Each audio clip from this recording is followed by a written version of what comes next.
want to make motion pictures, you should make them because you love making motion pictures.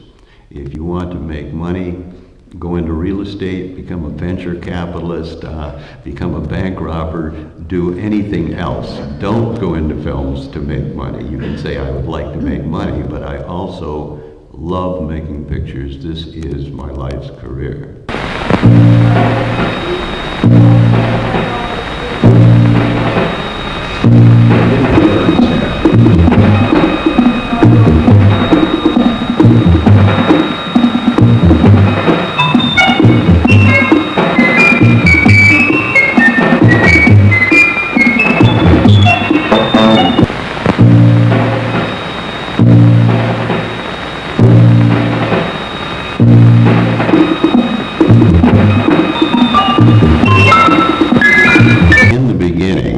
All films were made by independent filmmakers, primarily in New York, around the turn of the 20th century.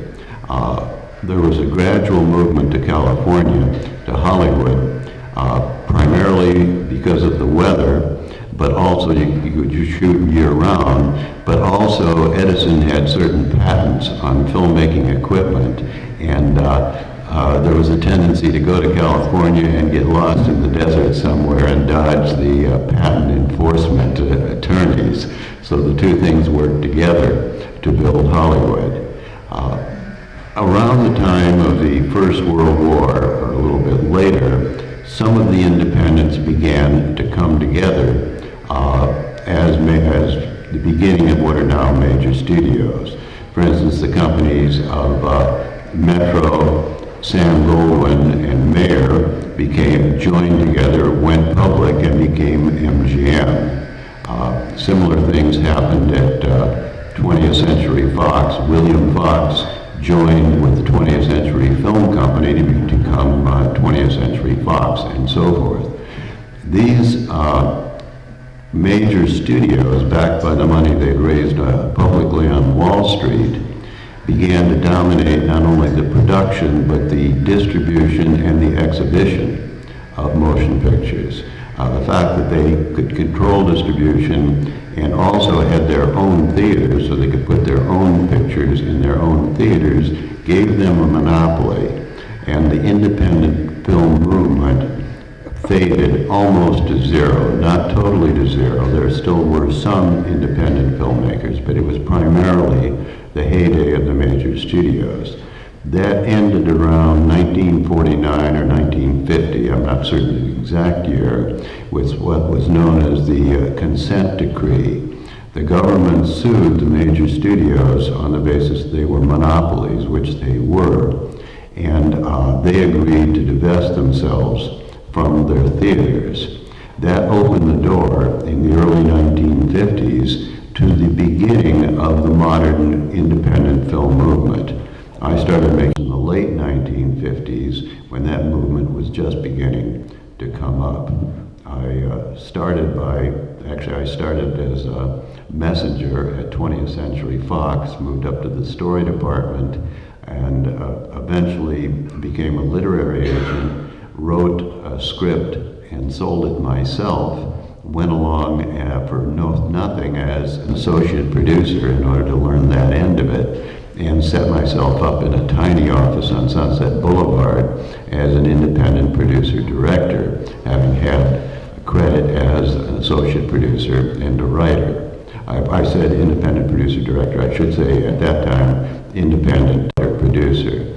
I took the money from the sale of my script, went to a number of college friends who had started a little higher on the road than a messenger, and borrowed money and gave them equity positions in my first film. I made that film without a release in 6 days for $30,000, part of which was deferred, so the actual cash was $12,000. Then I was faced, as Julie said, with the problem of most independent filmmakers. I had to find distribution for the film.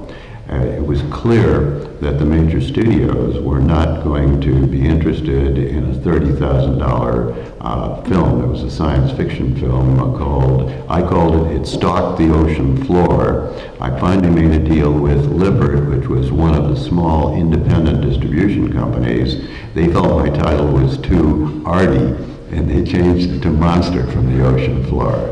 The film did well. It took the profits, made a picture called The Fast and the Furious, and made a deal with the sales manager at Lippert and a lawyer. Sales manager was Jim Nicholson, the lawyer was Sam Arkoff, and they decided they wanted to form their own independent company.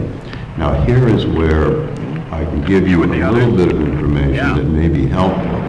I realized on my second picture that if you were going to be financing or co-financing your film, you had to make the film, wait for the picture to go out, earn money in order to get the money back to make your second film, which means that for most independents, you're making at best a film a year and sometimes not even that many. I had a couple of offers from sort of the smaller, sort of the mini majors of the time, Republic and Allied Artists, for the film. And when the founders of American International came to me, I said what I wanted an advance on my film, and I wanted a contract to make 3 more pictures with a guaranteed advance on all 3. They went to what were known as the franchise holders. At that time, there were independent distribution offices in most of the major cities, and they raised the money to give me the advance and got the commitments to give me the advances on the other 3. This enabled me to be one step ahead of most of the independent filmmakers because I now had financing in advance for almost the entire cost of my next 3 films. These films proved to be successful, and I went on to make a series of films for AIP and for Allied Artists and for a number of other companies. The turning point probably came in around 1960 when there was a custom at that time to put 2 low-budget black and white science fiction films or horror films or action-adventure films together as a double bill. These would generally be black and white films shot in about 2 weeks, each costing maybe anywhere from $50 to $60 to maybe $90,000. AIP wanted 2 of those. I convinced them that this trademark custom of theirs and of the other independents, the low-budget independents, was starting to become repetitious. And I told them I'd like to make 1 color film on a 3-week schedule. I was going big time. By that time, I had been a director on a number of films. And I did The Fall of the House of Usher, which was the biggest grossing independent film of that year and got very good reviews. It leapt AIP to the forefront of independent filmmaking, where they remained for a number of years until they sold out. Probably the heyday of the independents at that time was during the 60s, during the counterculture, when I and my compatriots, other producer-directors, other companies, were doing horror films, science fiction films, and joining the counterculture, going out into the streets. My first venture that way was a picture called The Wild Angels, which was with Peter Fonda, Bruce Dern, and Nancy Sinatra, which was the first of the Hells Angels motorcycle films. It became the biggest grossing independent film of all time that year, and was the American entry at the Venice Film Festival. As a matter of fact, it was the opening night film. I think the studios have been taken over, not entirely, but very heavily by non-filmmakers. And their decisions have very often been right, but they've made a number of mistakes, and particularly they're very fearful about gambling on something new and untrodden. To all you young independent filmmakers, you are in a position to gamble a little bit. Unfortunately, when you gamble a little bit, you take a chance on major failure. But if you are good, and if your film is good, you can leap ahead of other people, and your low-budget film can have